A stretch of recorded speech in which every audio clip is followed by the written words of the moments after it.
You will hear a number of different recordings, and you will have to answer questions on what you hear. There will be time for you to read the instructions and questions, and you will have a chance to check your work. All the recordings will be played once only. The test is in 4 sections. At the end of the test, you will be given 10 minutes to transfer your answers to an answer sheet. Now turn to Section 1. Section 1. You will hear a man asking for information about health services in the place where he is living. First, you have some time to look at questions 1 to 6.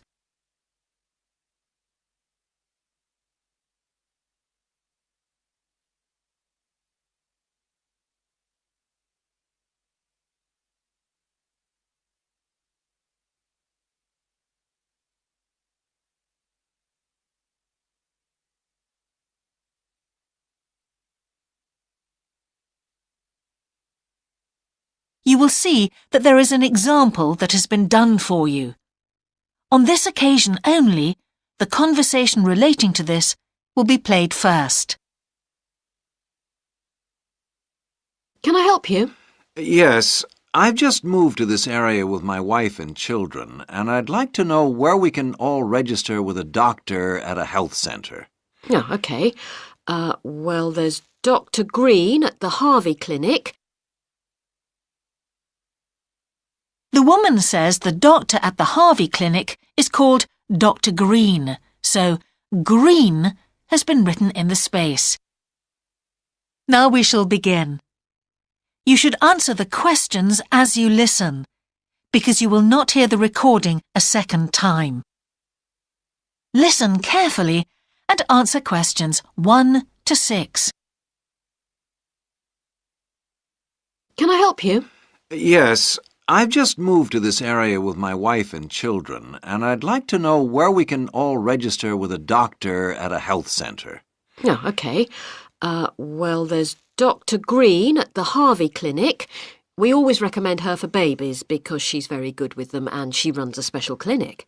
Oh, actually, my youngest child is 5, so that wouldn't be any good for us. Right. Is there anywhere else I could try?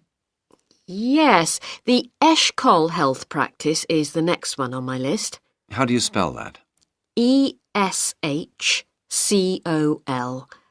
And it's Dr. Fuller who has space on his list. The clinic only opened a year ago, so the facilities are all very modern. That sounds good. And it's particularly good if you're busy during the day because they also do appointments in the evening. They're closed on Saturday, though.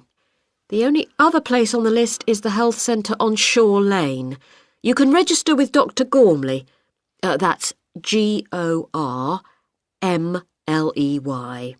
He's new there, but the centre has a very good reputation. Oh, yes, I think I know the road. That would be the best one. Thanks. Could you tell me, will all their services be free? There are usually some small charges that doctors make. Let me see what it says about the Shore Lane Centre. If you need to be vaccinated before any trips abroad, you won't have to pay for this. What else? The Sports Injury Treatment Service operates on a paying basis, as does the Nutritional Therapy Service. Some health centres do offer alternative therapies like homeopathy as part of their pay-to-use service. Shore Lane are hoping to do this soon. I think they may start with acupuncture. Oh. And finally, if you need to prove you're healthy or haven't had any serious injuries before a new employer will accept you, you can get a free fitness check-up there. But you'd most likely have to pay for insurance medicals, though. OK, thanks. Before you hear the rest of the conversation, you have some time to look at questions 7 to 10.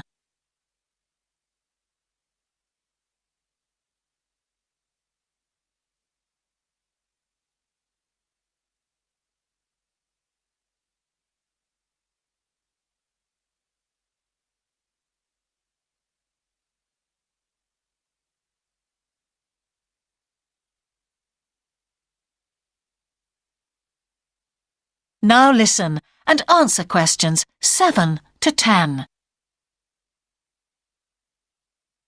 You might also be interested to know the centre is running a pilot scheme of talks for patients. I've got the list here. Actually, they look very interesting. What sort of things? Well, the first one's about giving up smoking. It's next week, the 25th of February at 7 p.m, and that's in room 4. It says the talk will stress the health benefits, particularly for people with asthma or heart disease. That sounds very interesting. There's also a talk for families with children. It's on healthy eating and takes place on the 1st of March at 5 o'clock. Will that be at the health centre? Actually, it's at the primary school on Shore Lane. I imagine they're inviting the parents of pupils there. It says here, all welcome. I might go to that if I have time. There's a couple of other talks. One giving advice about how to avoid injuries while doing exercise. It's on the 9th of March. Oh, it's a late afternoon talk at 4:30, and it'll be in room 6. It also says the talk is suitable for all ages. And finally, there's a talk called Stress Management, which is on the... That is the end of section 1. You now have half a minute to check your answers.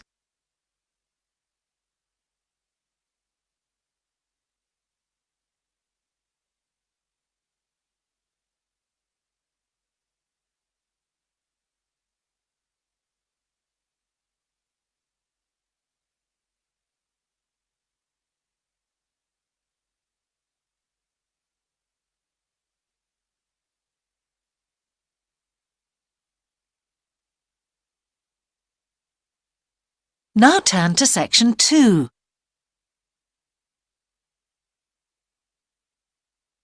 Section 2. You will hear a man who owns a holiday home talking on the phone to a woman who is staying there.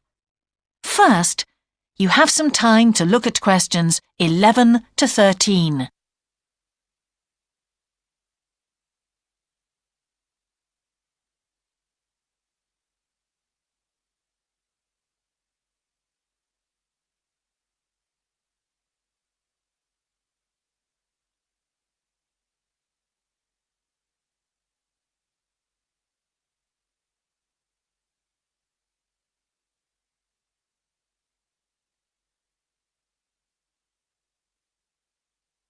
Now listen carefully and answer questions 11 to 13. Hello? Hi, it's Laura Carlton here. We've just arrived at the holiday flat, but I can't get the hot water and heating to work. Oh, right. That's easy. Don't worry. In the upstairs cupboard, you'll find the water heater. You'll see 3 main controls on the left at the bottom of the heater. The first one, the round one on the far left, is the most important one for the heating and hot water. It's the main control switch. Make sure it's in the on position. The switch itself doesn't light up, but the little square below will be black if the switch is off. That's probably what's happened. It's got switched off by mistake. The middle one of these 3 controls, you'll see it's slightly larger than the first one, controls the radiators. If you feel cold while you're there and need the radiators on, this needs to be turned to maximum. The last of the 3 controls, the one on the right, is usually on about a number 4 setting, which for the water in the taps is usually quite hot enough. Below the heating controls in the middle is a small round plastic button. If there isn't enough water in the pipes, sometimes the heater goes out. If this happens, you'll need to press this button to reset the heater. Hold it in for about 5 seconds and the heater should come on again. Then there's a little square indicator under the 3rd knob that's a kind of alarm light. It'll flash if you need to reset the heater. It sounds complicated. I'm sure you won't have any problems with it. There should be some more instructions on the side of the heater. Call me back if you can't make it work. OK. Before you hear the rest of the conversation, you have some time to look at questions 14 to 20.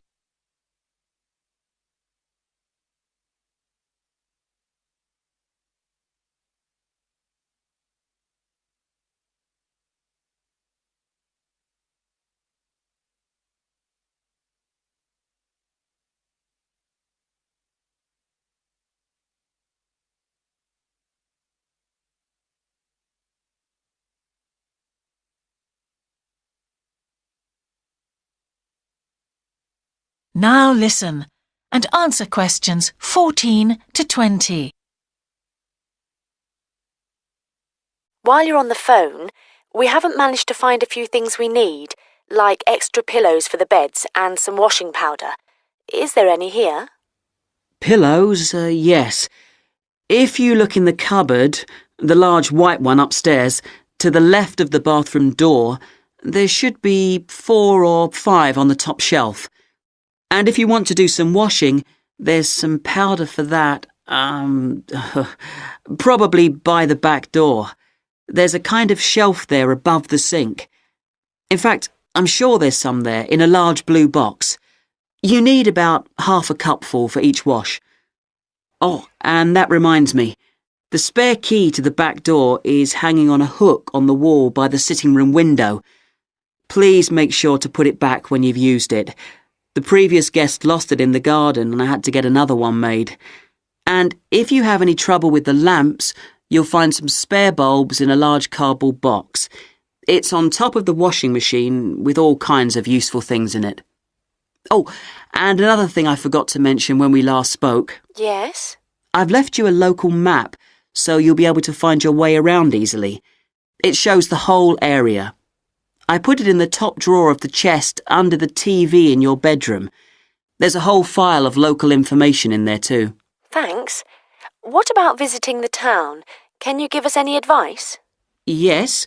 You'll need to take the car. It's too far to walk from the flat, really. You have to pay to leave your car in all the car parks now, I'm afraid. I like the one that's by the station best, and you can walk to the town centre from there in 5 minutes. That's where all the best restaurants are. But if you want a takeaway, the Italian one does really good pasta and pizzas. Call 732281 for that one, or 766119 for the Chinese. They're both good, and they'll both deliver to the flat. As for places to visit, yes, do go and see the Railway Museum. The exhibition is small, but really good. It gets very crowded on Sundays, so I suggest you visit it on a quieter day, later in the week, but not on Thursdays, which is market day. You won't find anywhere to park, and it's also the only day of the week when they're not open. Anything else? Not for the moment. Thanks. That is the end of section 2. You now have half a minute to check your answers.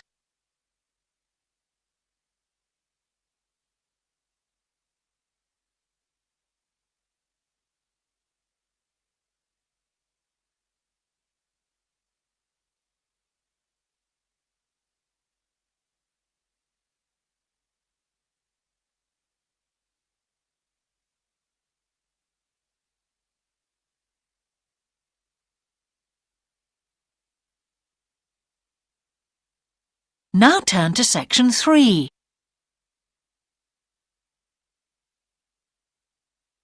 Section 3. You will hear a conversation between an English teacher called Paul and a former student of his called Kira. First, you have some time to look at questions 21 to 25.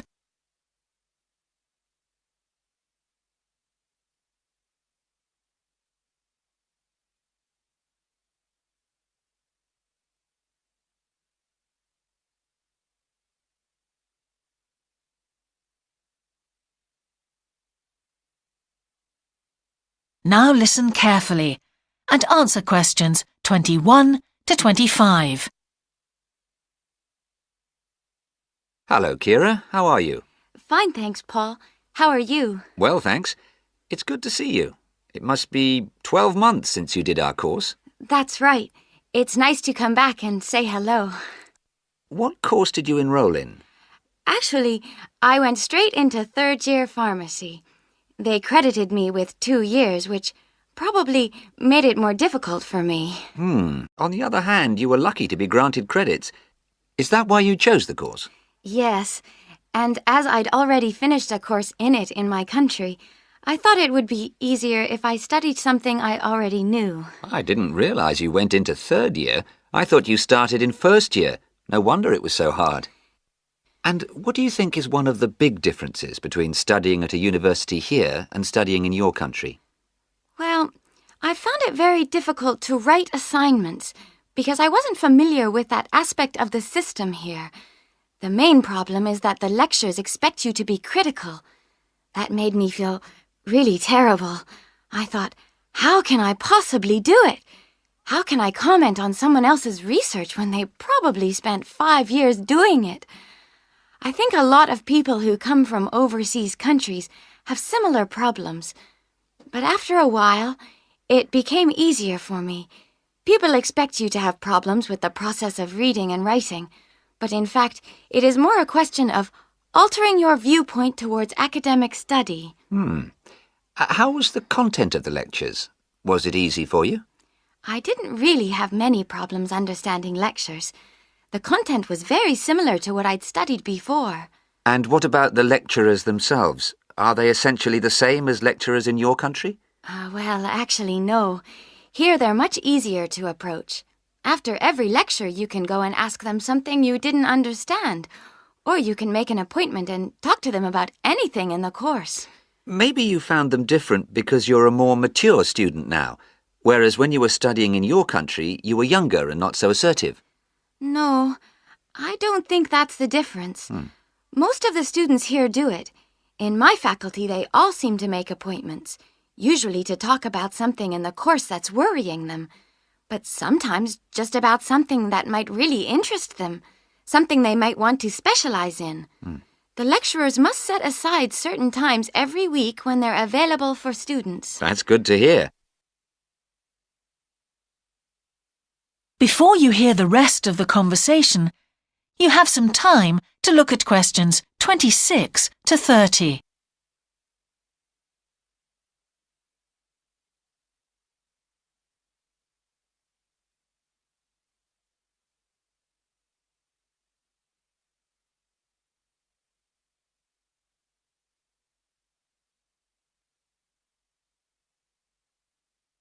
Now listen and answer questions 26 to 30.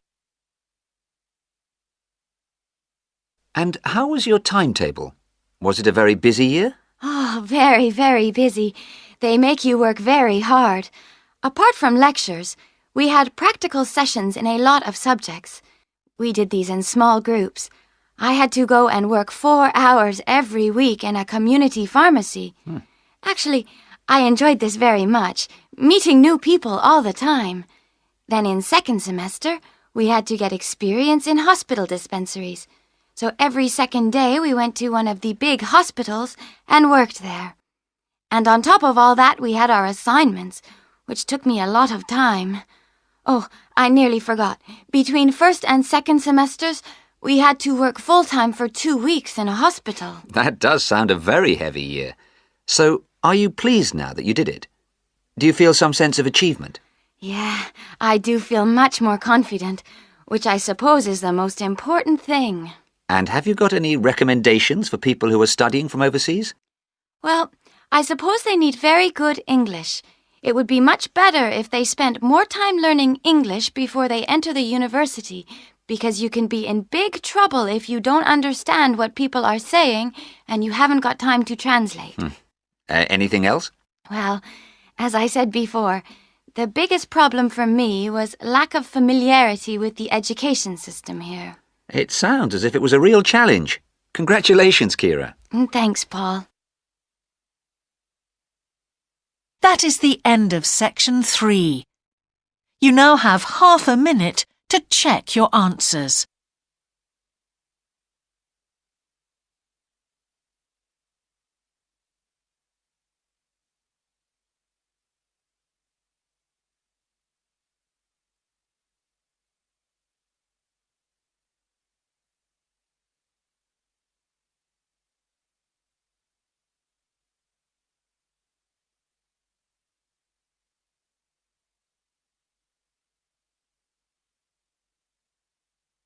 Now turn to section 4.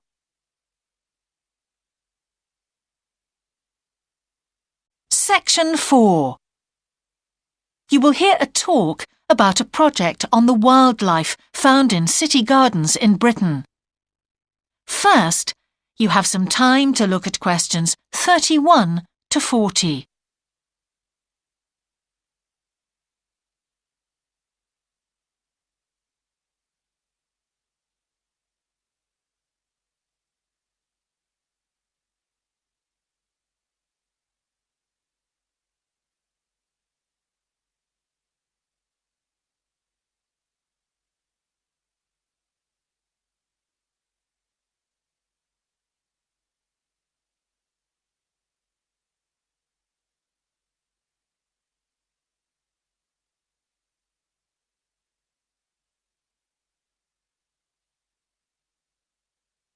Now listen carefully and answer questions 31 to 40.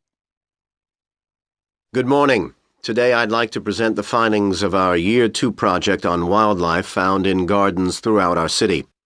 I'll start by saying something about the background to the project, then talk a little bit about our research techniques, and then indicate some of our interim findings.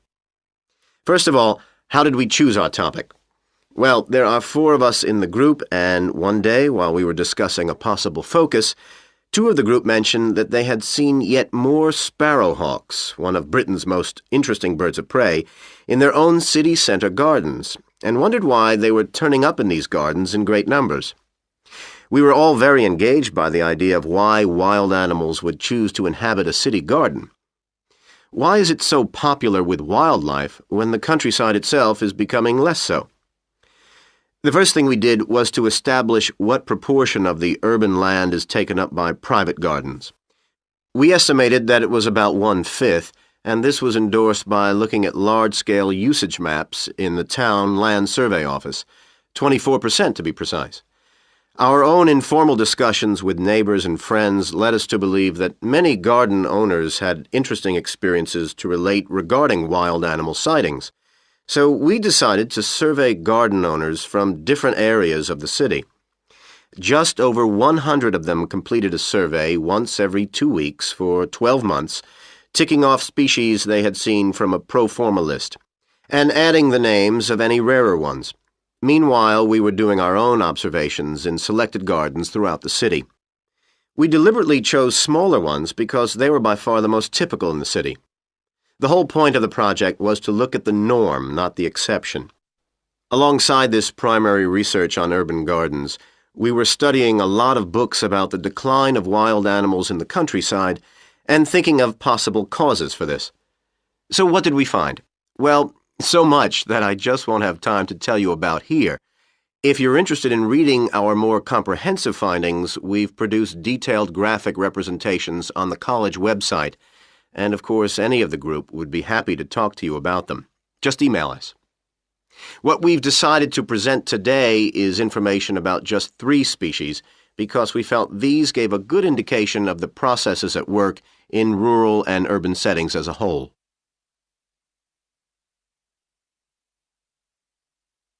The first species to generate a lot of interesting information was frogs, and there was a clear pattern here. They proliferate where there is suitable water. Garden ponds are on the increase, rural ponds are disappearing, leading to massive migration to the towns. Hedgehogs are also finding it easier to live in urban areas, this time because their predators are not finding it quite so attractive to leave their rural environment, so hedgehogs have a better survival rate in cities. We had lots of sightings, so all in all we had no difficulties with our efforts to count their numbers precisely. Our final species is the finest of bird singers, the song thrush. On the decline in the countryside, they are experiencing a resurgence in urban gardens because these days gardeners are buying lots of different plants, which means there's an extensive range of seeds around, which is what they feed on. Another factor is the provision of nesting places, which is actually better in gardens than the countryside. Hard to believe it, but it's true. Incidentally, we discovered that a massive new survey on song thrushes is about to be launched, so you should keep an eye open for that.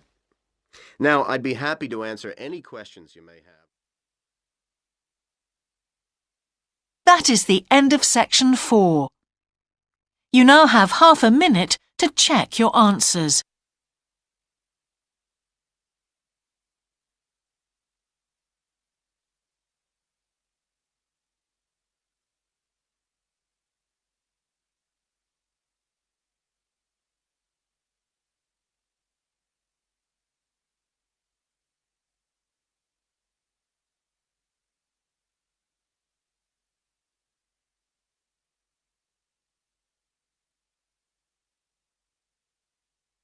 That is the end of the listening test. In the IELTS test, you would now have 10 minutes to transfer your answers to the answer sheet.